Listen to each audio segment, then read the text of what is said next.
So episode 5 of Loki is out now. We are here. We're almost on the show, or at least season 1. I think that they confirmed there are going to be multiple seasons, thank God. We're almost on season 1. I'm loving it so far, and I love this episode. Spoiler warning, as always, we're going to talk about basically everything that happened in this episode, although I watched it like 8.5 hours ago, so I might not have everything in mind, but I'm going to cover the most important things here, so stick around. So I'd say this is probably my second or third favorite episode of the show so far. I mean, I've loved every single episode here. I think the lowest I gave one is like a 4 out of 5. I definitely know nothing below that, and 4.5 out of 5 is like definitely the average. Last episode I gave a 5 out of 5. This one, I guess you'll just have to stick around to see what I give it. I almost spoiled it there, but I really love this episode. It has one of my favorite moments, actually a few of my favorite moments in the entire show. But let's talk about the other Loki variants, because that's obviously the big thing people were talking about at the end of the last episode, because in the post-credit scene, after Loki is pruned, he wakes up and we see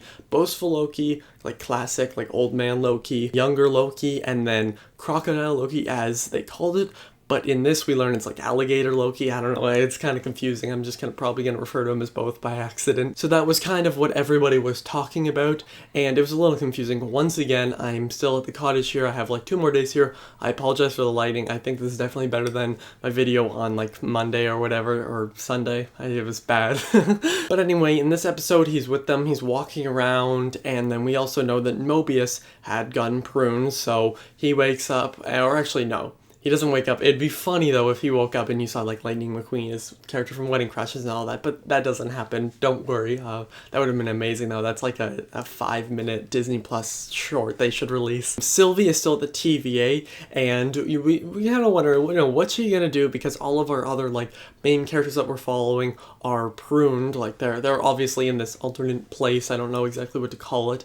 And then she's talking to one of, like, the lead TVA people, Ravonna, something like that. That's the closest I've gone to her name. I always forget it. It's something like that. Like, she's basically like one of the highest ones up there, and she's kind of like, Sylvie's kind of confusing her a bit, because it's like, who did make the TVA? We still want to know. I'm just gonna call her Ravonna. I'm not sure if that's exactly right. Again, I apologize. I'm pretty sure that's right. Even she doesn't know who created the TVA. Like, all this, it's a really great mystery. But then Ravonna brings in a bunch of like the Minutemen, or like the TVA kind of guards, whatever you want to call them, and Sylvie kind of hides behind. But then she jumps up and she prunes herself, and then obviously we know that's a good thing, because then we'll see her with our other heroes. And the first thing she starts doing when she's put in there, she starts running from this like giant cloud thing that's like, I think they refer to it as like the lion or something, because it has like a lion head in the shape of like the cloud shaped to form a lion head, whatever. And she starts running from it. She sees a car, and then who's driving the car? Mobius. It's great. He's back here, she's here, they're together. And then the Lokis go, and like the 4 Lokis here,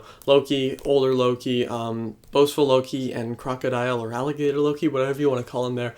And people were waiting for President Loki a lot in the show. I was too. And finally we get him in this episode, along with a lot of other Lokis. We also get to see Frog Thor, which is kind of funny, because there's like a callback to the one thing in Thor Ragnarok where I think where it's like Matt Damon's scene, they're actually, it's like, yeah, sorry for turning you into a frog, or whatever the line is exactly, which is kind of funny. We also see like Thanos' helicopter and like the Wasp's helmet, like from Ant-Man and the Wasp, or whatever, like the superheroes, and I thought that was pretty interesting. But then something gets opened up, and then we have this shot here of all the Lokis, and then they come in, and one of the funniest things, like probably the funniest thing in this episode for sure, all the Lokis are down like this basement kind of hangout place, and hangout place, that's a terrible way to explain it, but then alligator Loki jumps up and bites President Loki's hand off, and then he's like, oh, and then he screams, and then they all start fighting, and then the 4 like Lokis that we've been following are able to escape, and like, because old man Loki like sets a projection and stuff, and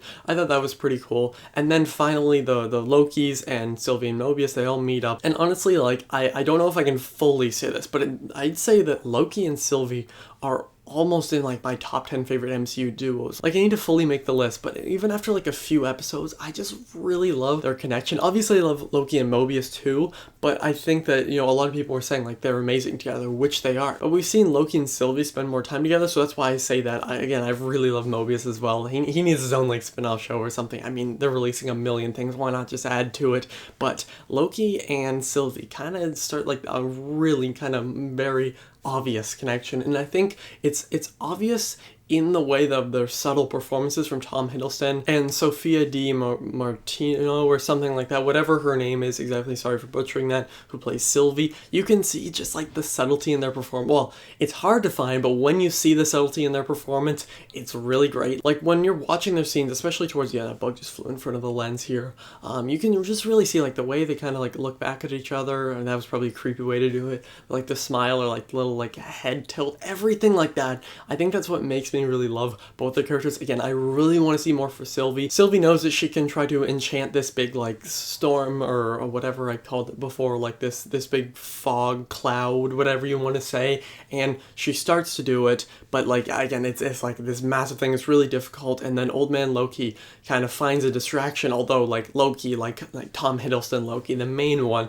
he thinks that he'll be the distraction, but then old man Loki's like building up this whole thing, and it's really great. But then finally, this was like one of, if not my favorite moment in the entire show so far, and yes, that's saying a lot, but it's when Loki and Sylvie kind of, they finally lock hands, and then she's like, no, you know you can do it too, like you can enchant the thing, and then they use their powers together, and finally like it takes a bit, like you can see they're really struggling, but then they are able to take it down. It's really awesome, and it really like leads us in to the next episode really well. Obviously, Tom Hiddleston said somewhere, I don't remember exactly where, that episodes 4 and 5 were the one he was most excited for people to see. So maybe that's something about the finale. I guess we'll have to see next week, but I really love this episode. Again, it's probably my second favorite. My favorite's probably the one from last week, although it's really close. I'm loving all the episodes so far, and Loki episode 5 was great. As I've said a million times, I love the connection between all the characters here. Mobius is back. He's great. I mean, he was in the last episode, but he's here. He's great. Also the cinematography in this episode and the colors too,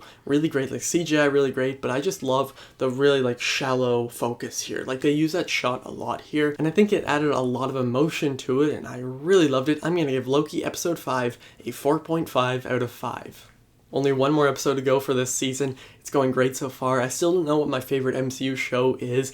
I have an idea. It's between this and Falcon Winter Soldier, but I still did love WandaVision. I have to say that every single time, but I guess we'll have to see. Join me next week to talk about the finale, and I might have some other videos with maybe some other people talking about the show as a whole so far, at least this season. And thank you all for watching. Tell me what you think of this episode down below. Is it your favorite one yet? And I'll see you guys next time. Over and out.